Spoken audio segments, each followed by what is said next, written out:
Last year, calls to domestic violence resource centers across Maine jumped 10% over the previous year. Safe Voices, which serves Androscoggin, Oxford, and Franklin counties, is also seeing a big spike in calls for help, especially in the months after the Lewiston mass shooting last October.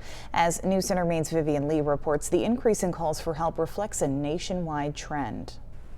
Safe Voices, which serves Androscoggin, Oxford, and Franklin counties, is seeing an increase in calls for help since last October's mass shooting in Lewiston.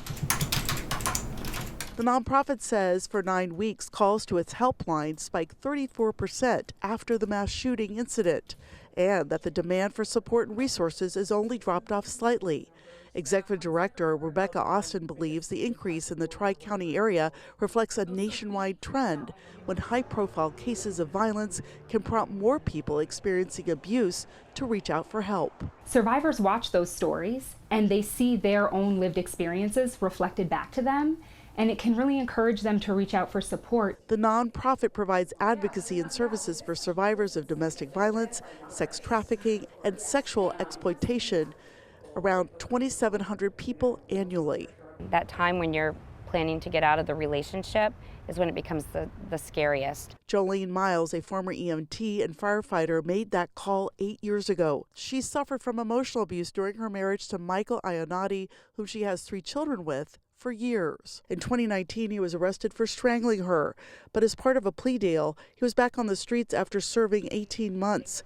A Safe Voices advocate helped her with a safety plan, filed police reports and restraining orders, and supported her in court. Jolene started divorce proceedings and says Michael stalked her, violating protection from abuse orders, culminating in a life-threatening incident in her driveway last year. And he gunned it and tried to run me over in front of the children. Ionati is serving a 3-year sentence. You sit.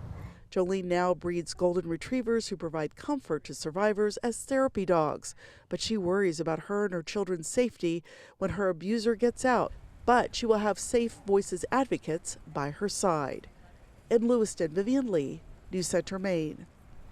Safe Voices also provides housing for survivors ranging from 1 night to several months at 3 different shelters and local motels. And remember, if you or someone you love is in a violent relationship, the Maine Coalition to End Domestic Violence has a 24-hour helpline. That number is 866-834-HELP. That's 866-834-4357. You'll be put in contact with people who can get you help and keep you safe.